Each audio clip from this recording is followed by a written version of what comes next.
वे Hollywood के सुनहरे युग के किसी भी तारे से अधिक चमकदार थे, लेकिन पर्दे के बाहर वे अराजकता के कगार पर खड़े थे।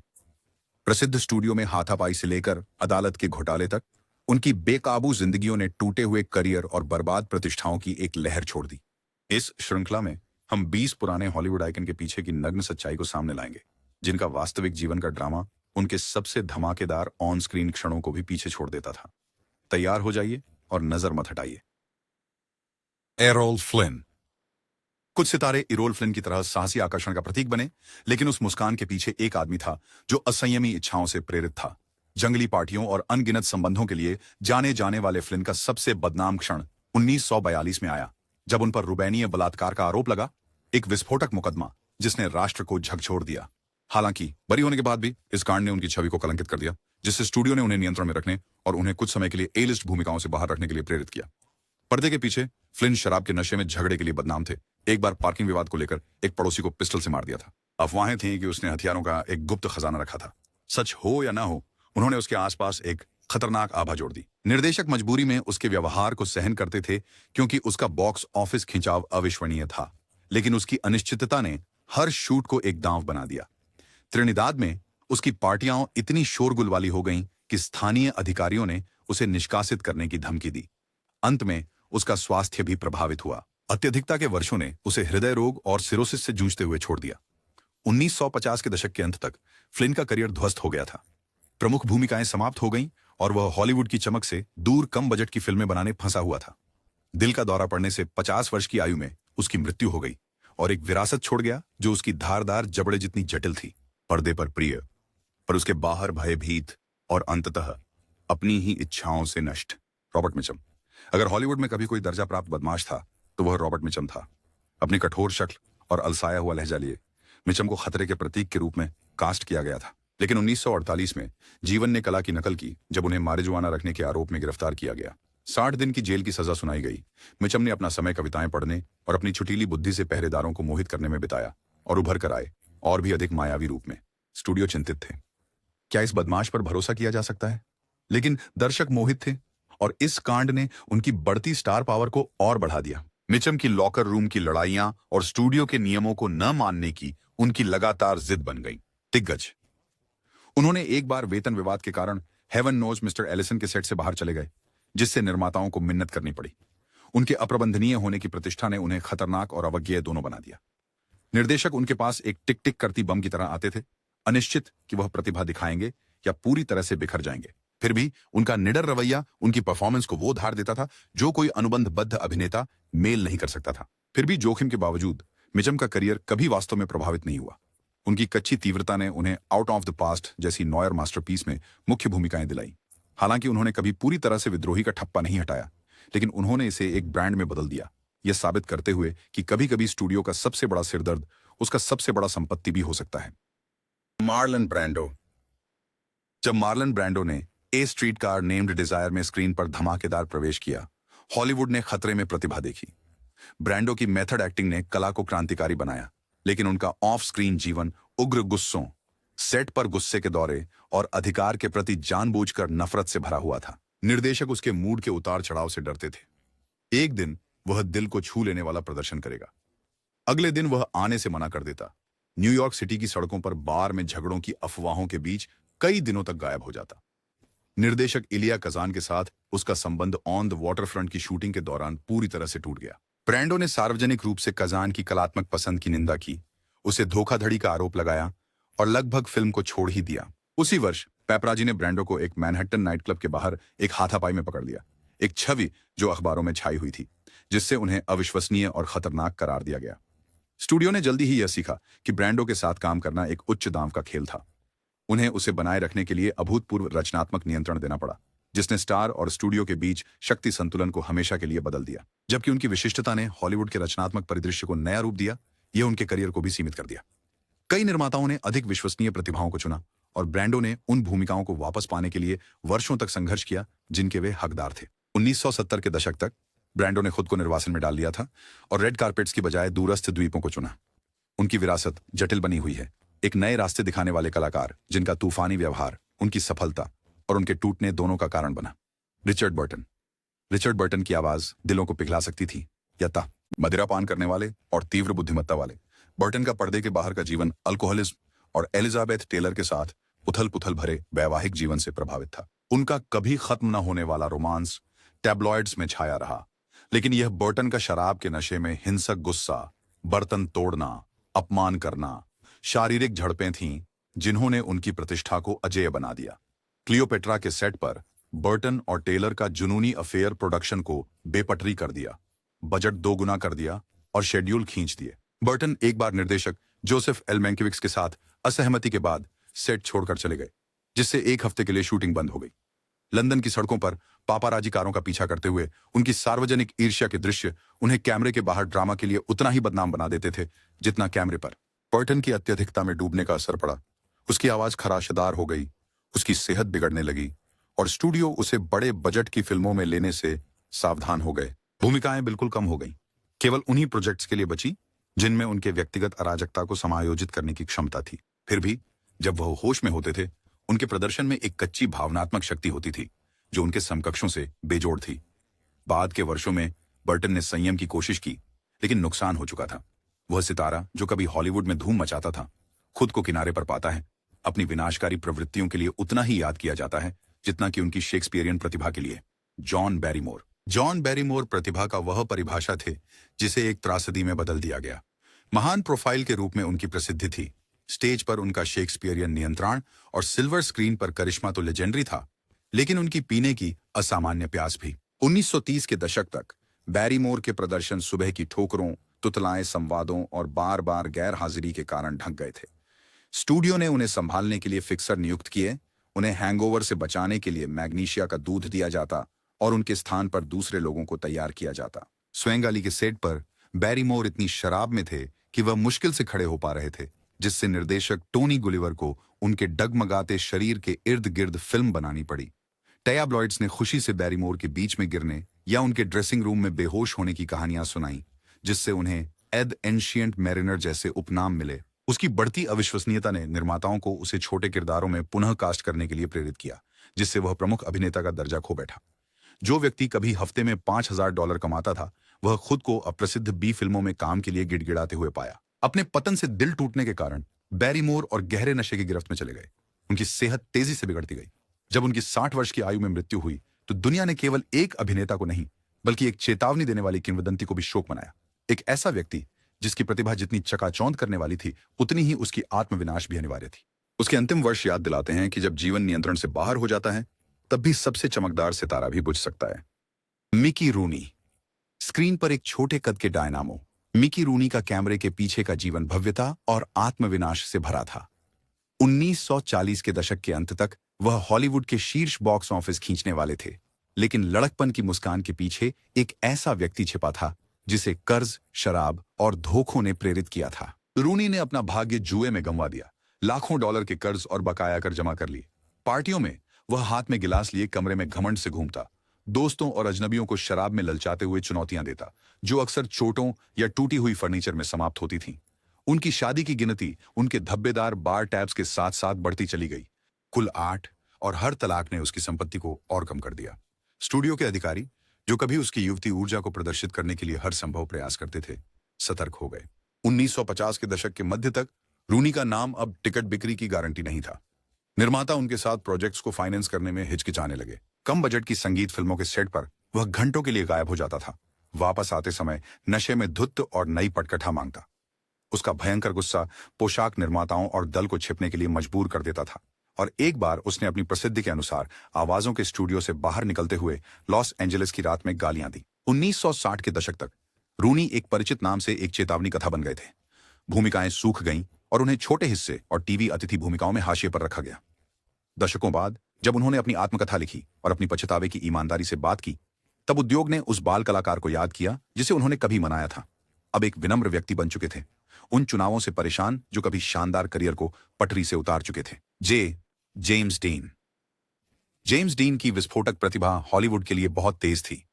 1955 और 1956 के बीच के छोटे से समय में उन्होंने 3 फिल्में बनाई, east of Eden, rebel without a cause और जायंट। लेकिन उनका वास्तविक जीवन का व्यक्तित्व भी उतना ही उग्र था। डीन की गति की चाहत मुगल होलैंड ड्राइव पर देर रात ड्रैग रेस में प्रकट हुई। वह 120 मील प्रति घंटा की गति पार करने पर घमंड करता था और एक बार लगभग घातक दुर्घटना से बच गया था, जिससे उसे कई हड्डियों में चोटें आईं और एक पैर खराब हो गया। दोस्तों ने उसकी जुनूनी तीव्रता को याद किया। एक शाम रचनात्मक नियंत्रण को लेकर जोरदार बहस के बाद उसने बार के शीशे पर एक बोतल तोड़ी, जिससे उसका हाथ कट गया और फर्श पर कांच के टुकड़े बिखर गए। शूट के दौरान अचानक गायब हो जाने और अपनी पसंदीदा पोर्श स्पाइडर में रोमांच की खोज में निकल जाने की उसकी प्रतिष्ठा थी निर्देशकों और निर्माताओं को नाराज कर दिया। जब वह रिहर्सल छोड़कर एक भूमिगत बॉक्सिंग मैच में गए, वार्नर ब्रदर्स ने उन्हें रिकास्ट करने की धमकी दी। 30 सितंबर 1955 का जानलेवा हादसा इसकी त्रासदी में लगभग काव्यात्मक था। डीन की पोर्शे कैलिफोर्निया के पासो रॉबल्स के पास एक चौराहे पर टकराई। वह सिर्फ 24 साल के थे। उनकी मृत्यु में उनकी लापरवाही भरी भावना एक किंवदंती बन गई, जिससे वह स्वर्ण युग के अंतिम चेतावनी प्रतीक बन गए। अगर वह जीवित रहते तो स्टूडियो उन्हें नियंत्रित करने की योजना बना रहे थे, लेकिन उनके अनियंत्रित जोखिम लेने से उत्पन्न हुई उनकी संक्षिप्त महिमा ने हॉलीवुड के दिल पर एक अमिट छाप छोड़ी। Montgomery Clift. मॉन्टगोमरी क्लिफ्ट की ग्लानि से भरी नजर ने स्क्रीन अभिनय को परिभाषित किया, लेकिन पर्दे के पीछे राक्षस लगातार उनका पीछा करते रहे। 1956 की कार दुर्घटना ने उसे शारीरिक और मानसिक रूप से आहत कर दिया। उसका चेहरा स्थायी रूप से बदल गया और उसका आत्मविश्वास बिखर गया। बचने की तलाश में वह शराब और नुस्खे की दवाओं में डूब गया। हॉलीवुड की सभाओं में धुंध में भटक रहा था। उसके कांपते हाथ और लड़खड़ाती आवाज के बारे में सहकर्मियों की फुसफुसाहट आम हो गई और शूट पर उसकी देर से आने से पूरा शेड्यूल अस्त व्यस्त हो गया। न्यूरमबर्ग में जजमेंट के सेट पर क्लिफ्ट पहचान में मुश्किल से आ रहा था। प्रोस्थेटिक्स ने उसकी विकृति को छुपा रखा था, लेकिन वे उसकी अस्थिर एकाग्रता को छिपा नहीं सके। निदेशक उसकी कमजोरी के इर्द गिर्द सावधानी पूर्वक शूट करते थे, जबकि सह कलाकारों को उसे उसके निशानों तक ले जाना पड़ता था। स्टूडियो के प्रमुखों में मतभेद था। क्लिफ्ट की भावनात्मक शक्ति बेजोड़ थी, फिर भी उनके साथ हर दिन टूटने या न आने का खतरा रहता था। रोम की एक कुख्यात घटना में उन्हें दृश्य के बीच में ही गिरते देखा गया और शूटिंग फिर से शुरू होने से पहले पैरामेडिक्स को उन्हें होश में लाना पड़ा। उथल पुथल के बावजूद क्लिफ्ट ने 1950 के दशक के अंत में अपने कुछ बेहतरीन कार्य किए। फिर भी 1960 के दशक में भूमिकाओं की संख्या कम हो गई। उनका कभी आशाजनक करियर युवा अधिक भरोसेमंद लोगों द्वारा ढंका गया। सितारे।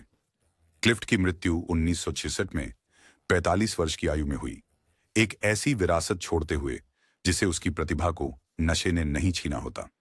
ली मार्विन की खुरदरी आवाज और मजबूत जबड़ा उनके ऑन स्क्रीन टफ गाय किरदार के लिए उपयुक्त थे। छवि। लेकिन सेट के बाहर वह एक अस्थिर गन पाउडर थे। द्वितीय विश्व युद्ध में एक अलंकृत मरीन, मार्विन ने युद्ध क्षेत्र की क्रूरता को घर लाया। अक्सर बार झगड़ों और अफवाहों के अनुसार सड़क झगड़ों में शामिल होते। उनका बियर से प्रेरित टकराव उन्हें लॉस एंजल्स से न्यू ऑर्लियंस तक पुलिस रिपोर्ट्स में ले गया। क्लब मालिकों और स्टूडियो सुरक्षा के समान शत्रुता अर्जित की। निर्माता उनके इर्द गिर्द सावधानी से चलते थे। द डर्टी डजन पर मार्विन ने अपनी फिल्म के दौरान शराब पीने की पाबंदी को सहने के लिए अपनी तनख्वाह दोगुनी करने पर जोर दिया। जब वह शूटिंग नहीं कर रहे थे तो उन्होंने अपने शरीर को अतियों तक धकेला। सहकलाकारों को नंगे हाथों की कुश्तियों के लिए चुनौती दी, जो कभी कभी उन्हें खून से लथपथ छोड़ देती थी। एक स्टंट दुर्घटना में उनकी एक आंख लगभग चली गई। फिर भी मार्विन ने चोट को नजरअंदाज कर दिया और एक आंख से ही दृश्य को फिर से शूट करने की मांग की। स्टूडियो मार्विन के नियमों को इसलिए मानते थे क्योंकि वह एक लाभदायक एक्शन स्टार थे। कैट बैलू ने उन्हें ऑस्कर दिलाया, लेकिन 1970 के दशक तक उनके बेकाबू होने की प्रतिष्ठा ने समस्या बननी शुरू कर दी। निर्देशकों ने सेट पर उसे संभालने के लिए छिड़छिड़े पूर्व मरीन को काम पर रखा और उसके नखरों को पूरा करने के लिए बजट बढ़ा दिए गए। हालांकि उन्होंने कभी बड़े किरदार नहीं गंवाए, लेकिन मार्विन की बाद की फिल्मों में उनकी पूर्ववर्ती चमक की कमी थी। उनका खतरनाक तेवर वही अराजकता से कुंद हो गया था जिसने एक समय उनकी किंवदंती को प्रेरित किया था। Orson Welles. हालांकि निर्देशक के रूप में प्रशंसा की जाती थी, ऑर्सन वेल्स एक आकर्षक कलाकार और समान रूप से उग्र थे। उनकी शराब पीने की आदत कुख्यात थी। वह शूटिंग के दौरान व्हिस्की पीते रहते थे, कभी कभी लाइनों को गड़बड़ कर देते या संकेत भूल जाते। सिटीजन केन में वेल्स ने अंतहीन पुनर्लेखन की मांग की। कुछ दृश्यों के 50 टेक्स शूट किए ताकि सही एहसास प्राप्त हो सके। उसके परिवर्तनशील स्वभाव ने होटल नोटबुक में मध्य रात्रि को पुनर्लेखन करने का कारण बना दिया, जिससे निर्माताओं को शूटिंग के अतिरिक्त दिन सुनिश्चित करने के लिए भागदौड़ करनी पड़ी। वेल्स का भड़कीला अहंकार स्टूडियो के अधिकारियों के साथ टकरा गया। द मैग्निफिसेंट एम्बरसन्स को उनकी अनुमति के बिना पुनः संपादित किया गया तो उन्होंने सार्वजनिक रूप से अंतिम उत्पाद की निंदा की, जिससे एक विवाद उभरा, जिसके कारण आरकेओ ने उन्हें ब्लैकलिस्ट कर दिया। वेल्स यूरोप चले गए, जहां वह अपनी फिल्मों को बहुत कम बजट में बनाते थे। अक्सर नशे में धुत होकर लोकेशन पर पहुंचते थे और अपनी टीम से बिना नींद के रातों रात काम करवाते थे। हालांकि उनकी प्रतिभा असाधारण थी, हॉलीवुड को वे बहुत अनियंत्रित लगे। प्रमुख स्टूडियो की पेशकशें बंद हो गईं।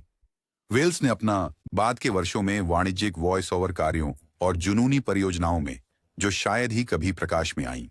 उनका निधन 1985 में हुआ, अपने पीछे एक ख्याति छोड़ते हुए जो पूज्य और डरावनी थी। असंयमित प्रतिभा की कीमत का प्रमाण। क्लार्क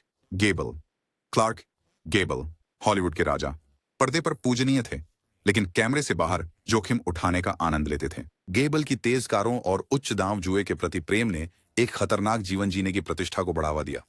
एक बार उन्होंने सांता मोनिका के एक कैसीनो में एक ही पासे के रोल पर एक हफ्ते की पूरी तनख्वाह लगा दी थी, जीतने और तुरंत बड़े उत्साह के लिए दुगना दांव लगाने के बाद।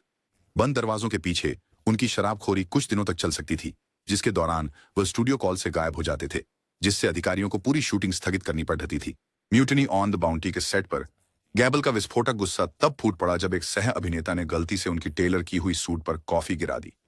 उन्होंने एक कुर्सी को ध्वनिरोधी खिड़की के पार फेंक दिया, जिससे कांच पूरे मंच पर बिखर गया और क्रू के सदस्य कवर के लिए भागने लगे। गबल के साथ काम करने की बात चारों ओर फैल गई थी। ऐसा था जैसे बारूद के बक्से के साथ नृत्य करना। किसी भी समय एक चिंगारी गुस्से की ज्वाला भड़का सकती थी। अपनी अस्थिरता के बावजूद गबल का बॉक्स ऑफिस आकर्षण अटल रहा। स्टूडियो ने उनकी मांगें स्वीकार की। निजी ट्रेलरों में शराब से भरा स्टॉक, मध्य रात्रि की सैर के लिए ड्राइवर, क्योंकि उनकी उपस्थिति से थिएटर हाउसफुल हो जाते थे। फिर भी उसके व्यक्तिगत जीवन पर इसका भारी प्रभाव पड़ा। उसके 4 विवाह, उसके अविश्वास और अनियमित व्यवहार के बोझ तले ढह गए। 1950 के दशक की शुरुआत में उनकी सेहत बिगड़ने लगी। वही बेपरवाही जो उन्हें मशहूर बनाती थी, उनके स्वास्थ्य को भी बिगाड़ रही थी। जब गेबल का 49 वर्ष की उम्र में दिल का दौरा पड़ने से निधन हुआ, हॉलीवुड ने एक महान व्यक्ति के जाने का शोक मनाया, लेकिन उनकी विरासत हमेशा उस अराजकता से जुड़ी रही जिसे उन्होंने अपने जीवन में खींचा था। उन्होंने दिखाया कि एक राजा भी नियंत्रण खोने के रोमांच से बर्बाद हो सकता है।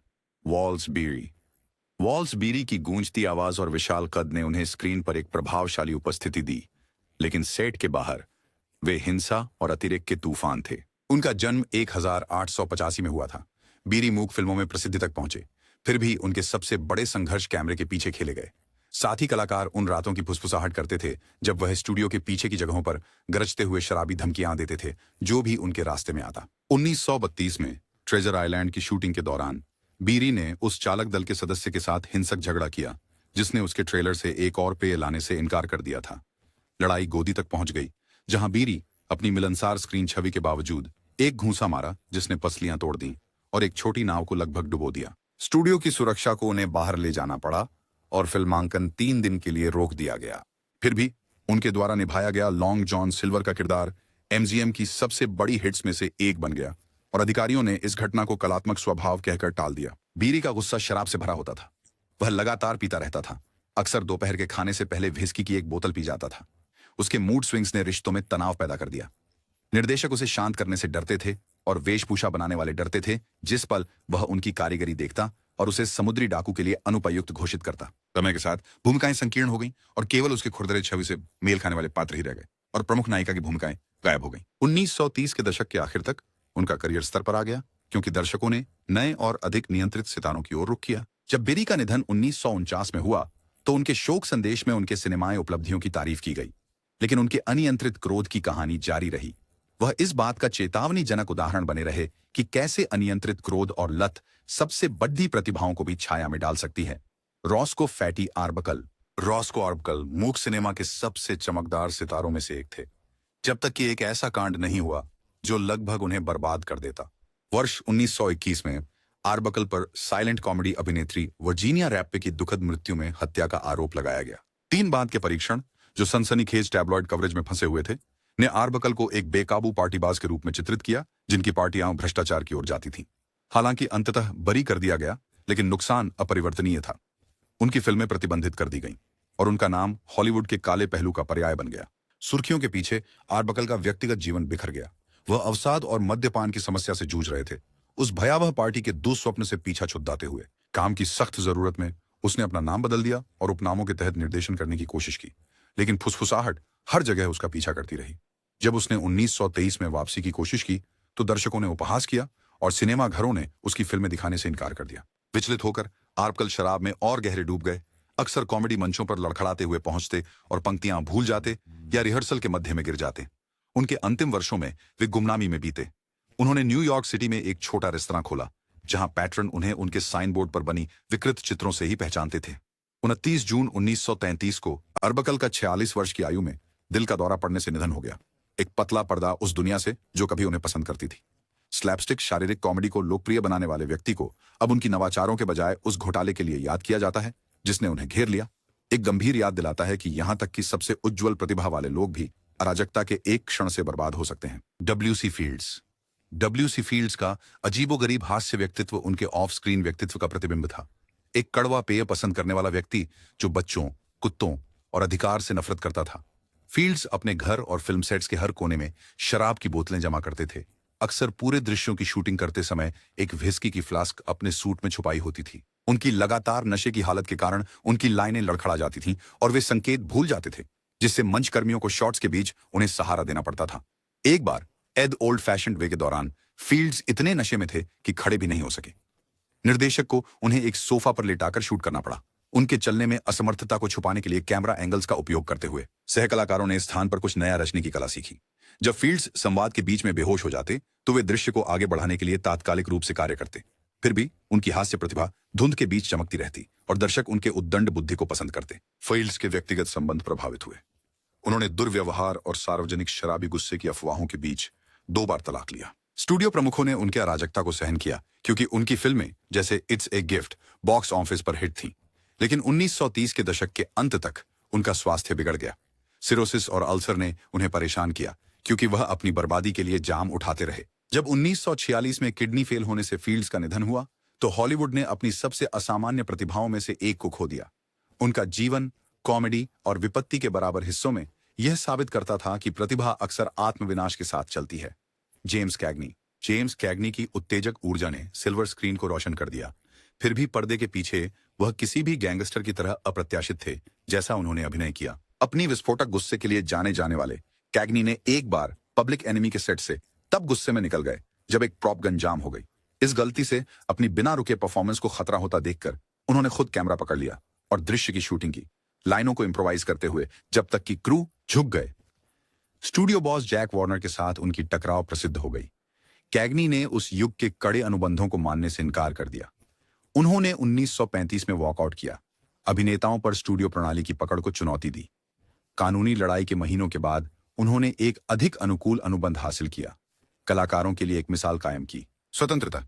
इस अवधि के दौरान उन्होंने भारी मात्रा में शराब पी, स्पीकरजीज और अंडरग्राउंड पोकर खेलों में शरण ली, जहां अक्सर झगड़े होते थे। 1940 के दशक की शुरुआत तक कैग्नी की अनुशासनहीनता के लिए प्रतिष्ठा ने उन्हें डराया और सम्मानित किया। निर्देशक उन्हें बिना इस आश्वासन के कि वह सही व्यवहार करेंगे उन्हें नियुक्त करने से हिचकिचाते थे। फिर भी यहाँ की ड्यूडल डैंडी और व्हाइट हीट में उनके शानदार प्रदर्शन ने उन्हें ऑस्कर और स्थायी प्रशंसा दिलाई। अंततः कैग्नी ने अपनी तीव्रता को संघर्ष की बजाय अपने काम में डालना सीखा। उन्होंने 1960 के दशक में शांति से सेवानिवृत्ति ली और 86 साल की उम्र में उनकी मृत्यु तक चुपचाप रहे। हालांकि उनका जंगली पक्ष उन्हें निगलने की धमकी देता था, कैग्नी की अपनी किस्मत को आकार देने की इच्छा ने सुनिश्चित किया कि वह हॉलीवुड की सबसे यादगार मशहूर हस्तियों में से एक बने रहे। टायरॉन पावर हॉलीवुड के रोमांटिक लीडिंग मैन थे, लेकिन उसकी सभ्य बाहरी छवि के पीछे एक आवारापन भरा जीवन समाहित था। एक उत्साही जुआरी, पावर ने पेरिस के बैकारा डेंस और लॉस एंजलिस के गुप्त पोकर कमरों में अपनी किस्मत गंवाई। सेट पर उसका मूड वैसे ही बदल सकता था जैसे वह कार्ड्स का एक दूसरे से सौदा करता था। निर्देशकों को वे दिन याद थे जब पावर एक हार की वजह से नाराज होकर चले जाते थे, घंटों तक गायब रहते थे और फिर लौटकर दोष रहित अभिनय करते थे, जैसे कि ऊंचे दांव की शर्तों का रोमांच उनकी ऑन स्क्रीन आकर्षण को बढ़ावा देता था। ऑफ कैमरा पावर का महिलाओं के प्रति आकर्षण मशहूर था। उन्होंने सह कलाकारों और सोशलाइट्स के साथ भावुक संबंध बनाए और टूटी हुई सगाइयों और बिखरे प्रतिष्ठाएं। स्टूडियो प्रमुख अपनी निवेश की रक्षा के लिए परेशान अनुरक्षकों और सख्त यात्रा प्रतिबंध लागू करते, लेकिन पावर ने हर नियम को दरकिनार कर दिया। एक बार एक धनिक महिला के साथ एक निजी द्वीप पर चुपके से जाकर वापस एक डफल बैग में नकदी भरकर और 6 अंकों के भुगतान वाले गुप्त कार्ड खेल की फुसफुसाहट लेकर लौटे। फिर भी इस अफरा तफरी के बावजूद उनका करियर 1940 के दशक में खूब फला फूला। द ब्लैक स्वान और ब्लड एंड सैंड जैसी फिल्मों ने उन्हें बॉक्स ऑफिस पर निरंतर सफलता दिलाई, लेकिन 1950 के दशक की शुरुआत तक उनकी जीवन शैली की कीमत दिखाई देने लगी। स्वास्थ्य संबंधी समस्याएं, अल्सर, पुरानी थकान और सार्वजनिक घोटालों का भावनात्मक तनाव उनकी विश्वसनीयता को कम करने लगा। स्टूडियो उनकी अनुपस्थिति और अंतिम क्षण में रद्द करने से सतर्क हो गए। जिससे उन्हें कम मुख्य भूमिकाओं और कम बजट वाली परियोजनाओं तक सीमित कर दिया। पावर की अचानक मृत्यु पर 44 वर्ष की आयु में हृदयाघात से निधन ने टिनसेलटाउन में सदमे की लहरें भेजी। साथ ही उस व्यक्ति का शोक मना रहे थे जो किसी भी भूमिका को जीत सकता था, लेकिन जोखिम की भूख से हार गया था। आज उनकी विरासत मिला जुला है। यह याद दिलाता है कि सबसे चमकीला सितारा भी बेचैन दिल और ताश के पत्तों के कारण गिर सकता है। हम्फ्री बोगार्ट। हम्फ्री बोगार्ट की स्क्रीन पर कड़क छवि ने एक ऐसे व्यक्ति को छुपाया जो निजी जीवन में जोखिम से भरा जीवन जीता था। एक कट्टर शराबी, बोगार्ट उन गुप्त बारों के लिए मशहूर थे जहां वे गिलास हाथ में लेकर लोगों को चुनौती देते थे कि कोई उनसे टकराए। अंधेरे बारों में मुक्केबाजी की कहानियां भरी हुई हैं। एक कुख्यात लड़ाई का अंत तब हुआ जब बोगार्ट और एक प्रतिद्वंद्वी अभिनेता ने एक दूसरे पर घूंसे बरसाए, जब तक कि दोनों को पुलिस द्वारा ले जाया नहीं गया। चोटिल लेकिन अदम्य। बोगार्ट का निजी जीवन भी उतना ही उथल पुथल भरा था। उसकी पहली 2 शादियां बेवफाई और हिंसक झगड़ों के आरोपों के बीच समाप्त हो गईं। सह कलाकारों ने उसका वर्णन किया कि वह अचानक होटल के कमरों में घुस जाता, सेट पर जलन के कारण भड़क उठता। फ्लर्टेशन।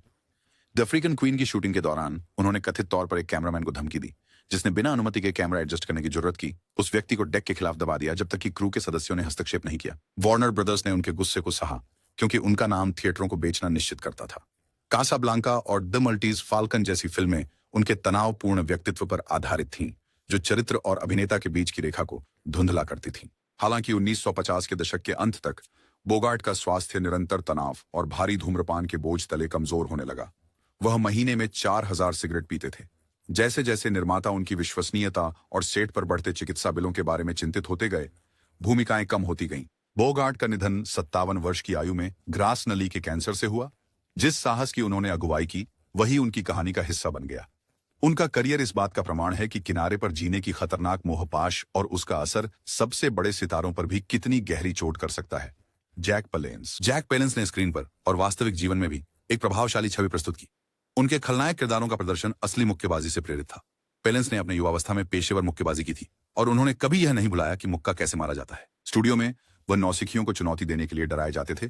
कथित तौर पर उनके लहजे का मजाक उड़ाने वाले एक समूह को बिना हथियार के मुकाबले की चुनौती दी।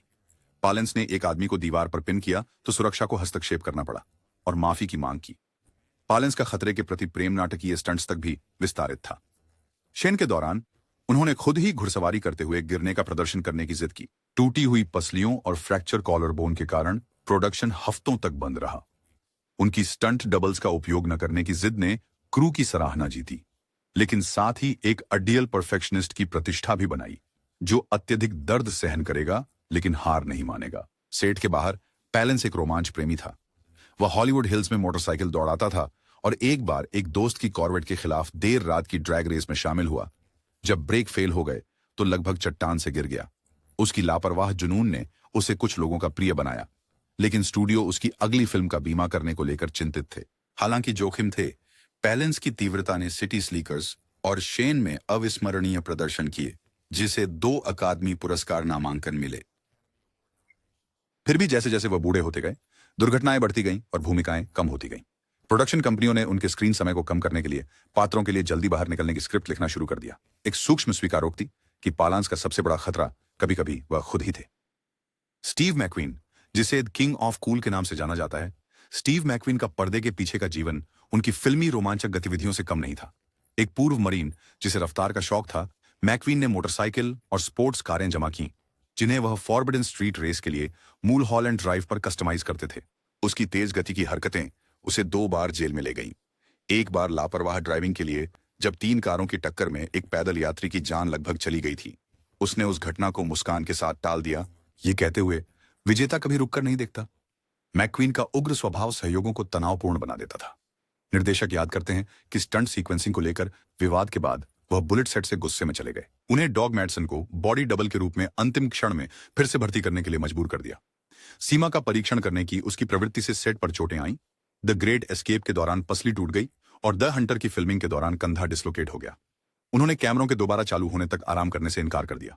उसकी जोखिम भरी जीवन शैली का असर पड़ा। पुरानी पीठ के दर्द, दर्द निवारक दवाओं की लत और एक ऐसी छवि जिसने बीमा कंपनियों को ऊंचे प्रीमियम की मांग करने पर मजबूर कर दिया। फिर भी मैकक्वीन की कच्ची चुमकियता ने सिनेमा घरों को भर दिया। दी थॉमस क्राउन अफेयर और लेमा 70 के दशक के सिनेमा की पहचान बन गए। एक विडंबनापूर्ण मोड़ में रेसिंग के प्रति उनके प्रेम ने स्वास्थ्य समस्याओं को बढ़ावा दिया, जो अंततः 50 वर्ष की आयु में कैंसर से उनकी असमय मृत्यु का कारण बनी। मैक्वीन की विरासत आदर्श के रूप में बनी रहती है। निर्भीक विद्रोही का आदर्श। एक स्टार जिसने अपने नियमों से जीवन गुजारा और कभी कभी मृत्यु भी पाई, यह साबित करते हुए कि असली ठंडा अक्सर संकट के साथ छेड़खानी करता है। Anthony Quinn. एंथोनी क्विन का नाम असफल प्रेमी और प्रचंड योद्धाओं के जोशीले चित्रण का आह्वान करता है, लेकिन उनके ऑफ कैमरा व्यक्तित्व भी उतने ही प्रचंड हो सकते थे। मिजाज में परिवर्तनशील, क्विन कोमल समर्पण और विस्फोटक क्रोध के बीच झूलते रहते थे। उनकी पहली शादी एक हिंसक टकराव के बाद समाप्त हो गई। अपनी पत्नी द्वारा कथित अपमान पर जलन का शिकार हुए क्विन ने न्यूयॉर्क के अपार्टमेंट में फर्नीचर फेंका, जिससे एक लैंप खिड़की से बाहर गिर गया। सेट पर उनकी तीव्रता नाटकीय टकराव के रूप में प्रकट हुई। विवाह झापाटा की फिल्मिंग करते समय क्विन ने एक महत्वपूर्ण दृश्य के लिए अतिरिक्त रिहर्सल समय की मांग की। निर्देशक और सहकलाकारों को घंटों तक डांटा। क्रूज उनके आसपास चुपचाप रहते जब तक कि वह अंततः शांत नहीं हो जाते और एक पुरस्कार विजेता प्रदर्शन नहीं देते। उनकी कच्ची, बिना छानबीन की भावनाओं ने उन्हें 2 ऑस्कर दिलाए, लेकिन तनावपूर्ण रिश्तों और बढ़ते बजटों की कीमत पर, जब निर्माताओं को उनकी इच्छाओं को पूरा करने के लिए अतिरिक्त दिनों की आवश्यकता होती थी। क्विन का जोखिम का प्रेम उनके व्यक्तिगत जीवन तक फैला हुआ था। उन्होंने एक बार हॉलीवुड पार्टी में एक जिंदा शेर लाने के लिए एक शेर प्रशिक्षक को काम पर रखा और रोमांचक फोटो के लिए शेर को आजाद कर दिया, जिससे मेहमानों में भगदड़ मच गई। हालांकि यह कर्तव्य बिना किसी चोट के पूरा हो गया, लेकिन स्टूडियो ने इसे ध्यान में रखा। क्विन की कल्पना कभी कभी खतरनाक सीमाओं पर पहुंच जाती थी। जैसे जैसे क्विन उम्रदराज होते गए, उन्होंने अपने आवेगों को नियंत्रित करना सीख लिया और पेंटिंग और मूर्तिकला पर ध्यान केंद्रित किया, जो उनकी रचनात्मकता के लिए सुरक्षित माध्यम थे। वे 46 वर्ष की आयु में शांतिपूर्वक निधन हो गए, अपनी कलात्मक प्रतिभा के लिए याद किए जाते रहे, साथ ही एक उग्र आत्मा के लिए जो बिना नियंत्रण के बहुत अधिक चमक सकती थी। ये थे 20 सबसे खतरनाक पुराने हॉलीवुड अभिनेता जिनकी असीमित भावनाएं और विस्फोटक गुस्सा सिल्वर स्क्रीन पर और कई मामलों में उनकी अपनी जिंदगी में अमिट छाप छोड़ गए। उनकी कहानियां इस भयानक याद दिलाती हैं कि प्रतिभा और आत्मविनाश अक्सर एक साथ चलते हैं।